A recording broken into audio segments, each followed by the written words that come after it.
Call of Duty is a dying franchise. The past few years have been a pretty gray area, so to speak. Cold War and Vanguard have been poorly received by the vast majority of fans, despite the phenomenal sales for both games. I mean, what did we expect? They're both Call of Duty titles. They're going to sell well, of course.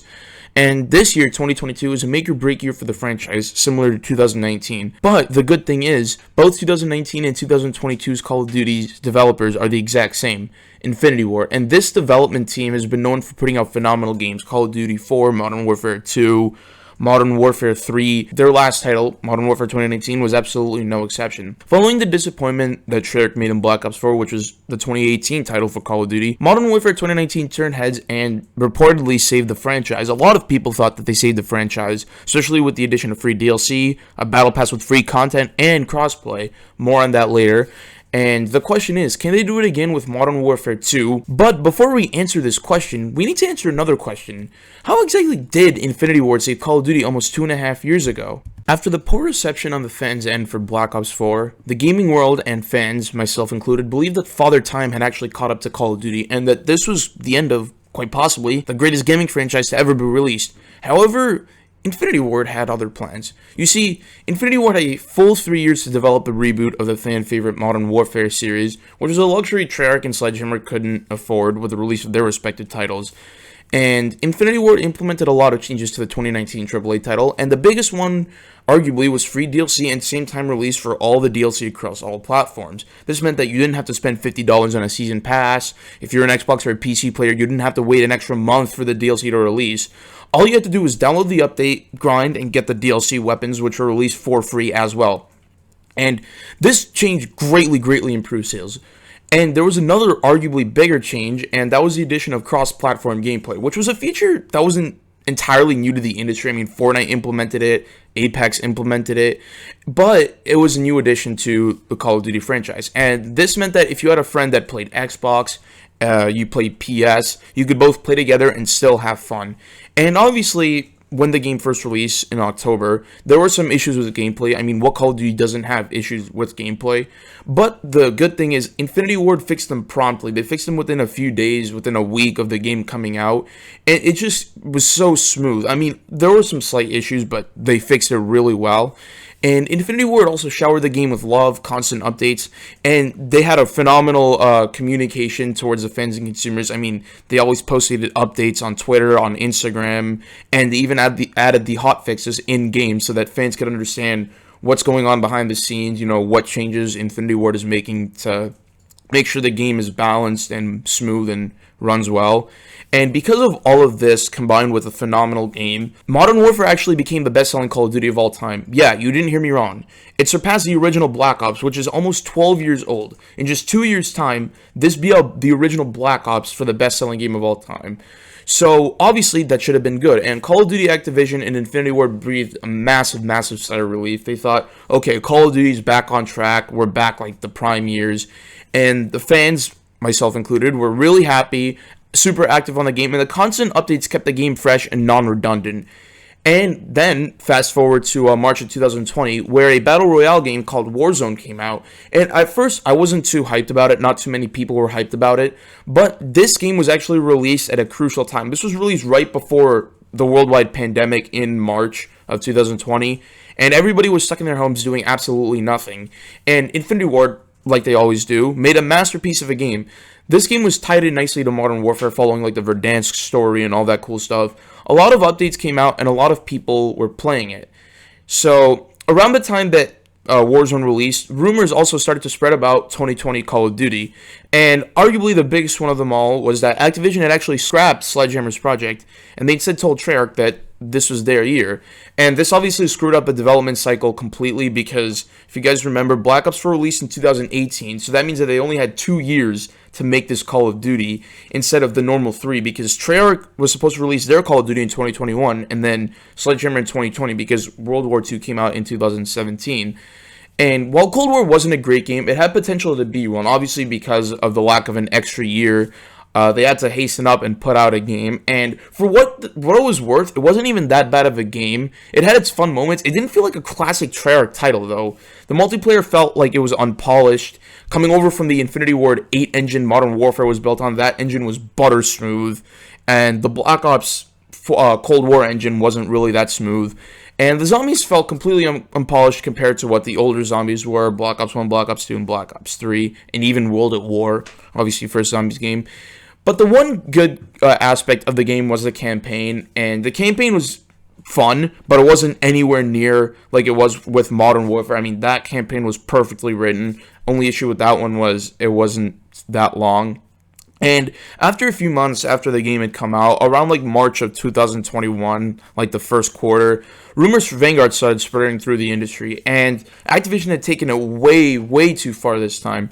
The dev cycle was so screwed up, and Vanguard was in such a bad state, there were so many issues between Sledgehammer and Activision, that they were actually considering not even releasing a title for 2021's calendar year. Obviously, this wasn't the case. Vanguard released, and it sold 40% less than Cold War did. Cold War didn't sell that much as it is. I mean, it sold pretty alright for the first month, but after that, like, the sales dwindled down. It sold 40% less than that. That's crazy. The campaign was poorly written. Multiplayer, just like Cold War, did have its moments, but even though it was built on the same engine as Modern Warfare, the IW8 engine, it didn't feel polished. And zombies, oh boy, don't even get me started on zombies. It was heart garbage. I think Treyarch just did it, like, made such a crap zombies game just to spite Activision because of the dev cycle screw up. I mean, can you blame them?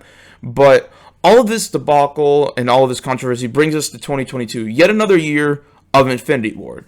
Now, what exactly is Infinity Ward doing, and what can it do to make a great Call of Duty game again and save the franchise? So, since the last Infinity Ward title came out in 2019, the development team had 3 years to make the game, and this means that they get more time to develop the game, bring out some cool stuff, and there's more time for QA testing. But in order to make Modern Warfare 2 an amazing Call of Duty, there's some changes that Infinity Ward should make, in my opinion. And the first big one is give a damn about multiplayer. Now, going back to Warzone, on its own, it was a phenomenally executed game. It gave the fans something else to play during the pandemic instead of being bored with Modern Warfare. And the fans were happy with both since Infinity Ward gave equal love to both games. They updated Modern Warfare and they updated Warzone. Any bug fixes, they just rolled out the fixes immediately.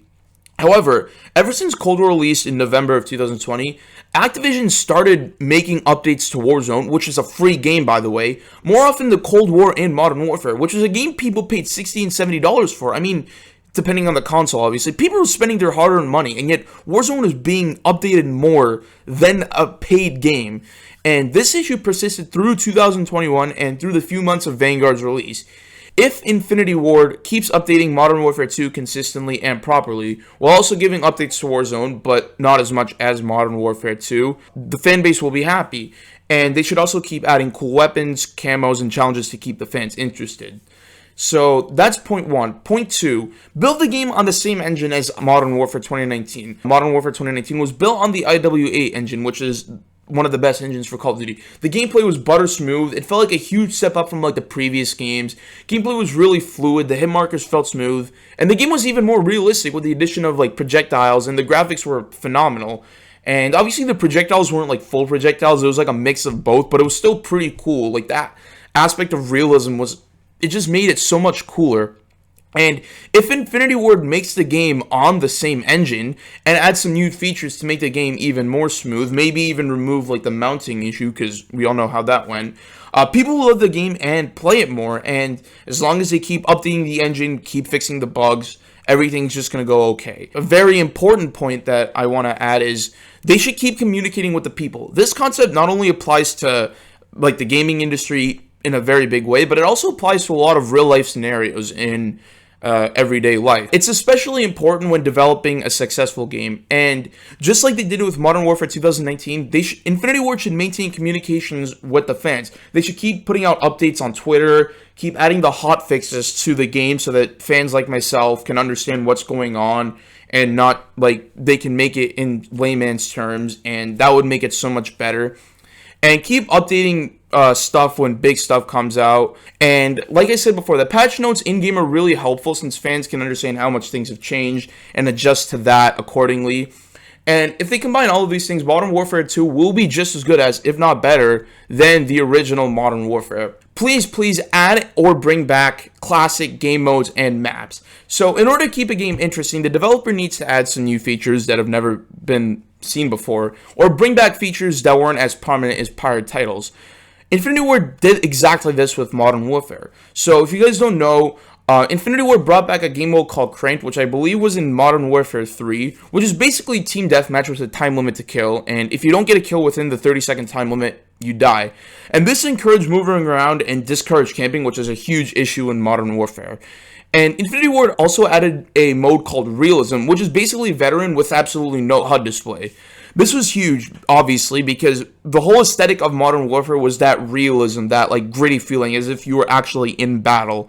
And Infinity Ward also brought back some classic maps, such as your Shipment, your Rust, and even they even brought back Crash from MW2, the original MW2, I should say. And another mode they even implemented was literally called 1v1 me bro. Yes, like the good old 1v1s from Modern Warfare 2 days where you trash talk your opponents, you play on Rust, you use the intervention, stuff like that. People absolutely loved this. This made the fans feel that Infinity Ward was truly connected to them and that they actually gave a damn about the game instead of just throwing out crap and people just, paying the game just for some unpolished piece of garbage. It kept the game fresh and people didn't get bored of it. So those are basically all the points I have. As long as Infinity Ward does the same thing that made Modern Warfare 2019 successful, they've been giving 3 years, the game is naturally going to sell and make fans happy. But I want to know what you guys think. Will Infinity Ward do the same thing as Treyarch and Sledgehammer and completely screw Modern Warfare 2 up, completely just basically dig the franchise's grave? Or will they fix the game like I did in 2019 and set a standard moving forward for Call of Duty and first-person shooter games? If you agree or disagree with anything in this video, make a comment saying what you think. If you want to see more breakdowns and predictions like this, then be sure to drop a sub and leave a comment saying I subbed. Last, but certainly not least, if you enjoyed this video, hit the like button so I know you guys like this video and want to see more content. Thank you all so much for watching. This is Sugriff signing off. Peace out.